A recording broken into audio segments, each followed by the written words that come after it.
प्राचीन काल से ही हमारे देश में कई तरह के खेल खेले जाते हैं। इनमें से ऐसे खेल भी हैं जो घर के अंदर भी खेले जाते हैं। ऐसे खेलों को इंडोर गेम कहते हैं। ये खेल आज पूरे विश्व स्तर पर खेले जाते हैं। तो आइए जानते हैं भारत के वे लोकप्रिय खेल जिन्हें आज दुनिया भर में खेला जाता है। सांप सीढ़ी।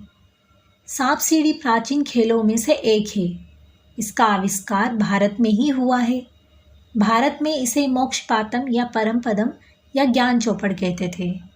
इन नामों के अलावा भी यह मोक्षपट या मोक्षपटामू व लीला नाम से भी जाना जाता था। इस खेल की उत्पत्ति कब और किसने की, इसके बारे में कोई ठोस प्रमाण तो नहीं है, लेकिन कुछ इतिहासकारों का मानना है कि इसका आविष्कार 13वीं शताब्दी में संत ज्ञानेश्वर ने किया था।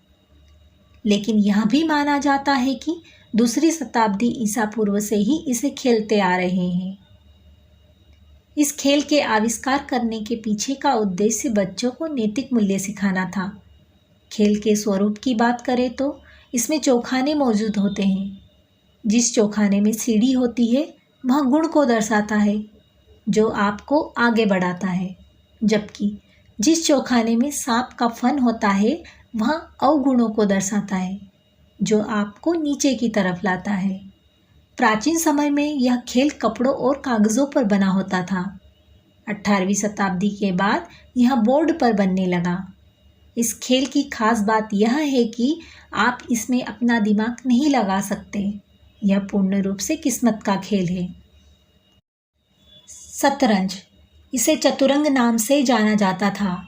भारत में इसकी शुरुआत 5वीं-6वीं शताब्दी में मानी जाती है, लेकिन इस खेल की उत्पत्ति कब और कैसे हुई निश्चित रूप से नहीं कहा जा सकता। एक किंवदंती के अनुसार लंका के राजा रावण की पत्नी मंदोदरी ने अपने पति को युद्ध से दूर रखने के लिए शतरंज का आविष्कार किया था।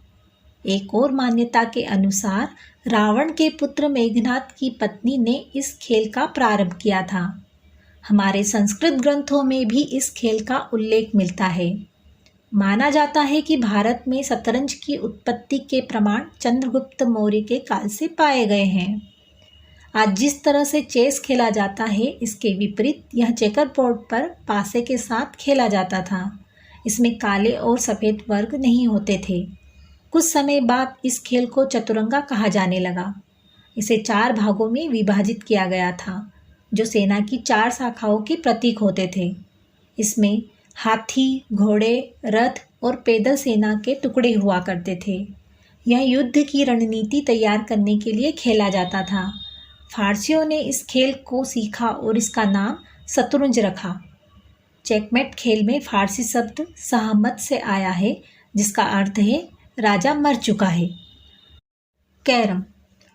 इसकी उत्पत्ति भारतीय उपमहाद्वीप में हुई।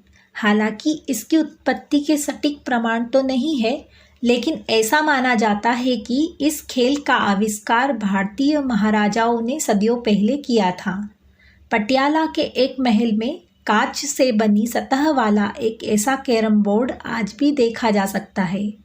प्रथम विश्व युद्ध के बाद इस खेल ने काफ़ी लोकप्रियता हासिल की। अब यह खेल पारिवारिक व अंतर्राष्ट्रीय स्तर पर मनोरंजन के रूप में खेला जाता है और प्रतियोगिताएं आयोजित की जाती है।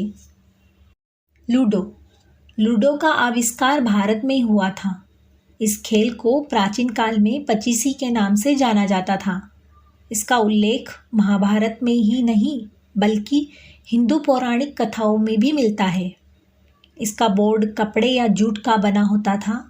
भारत में इस खेल के विकास का सबसे पहला प्रमाण एलोरा की गुफाओं के चित्रण से मिलता है।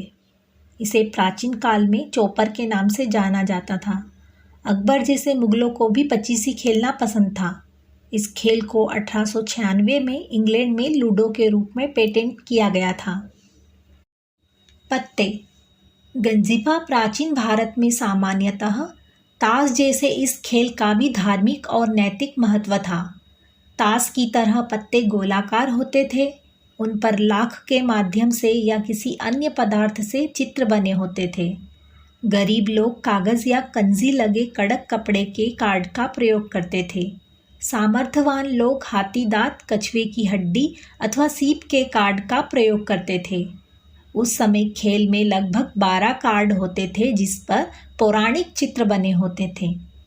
खेल के एक अन्य संस्करण नवग्रह गंजिफा में 108 कार्ड प्रयोग किए जाते थे।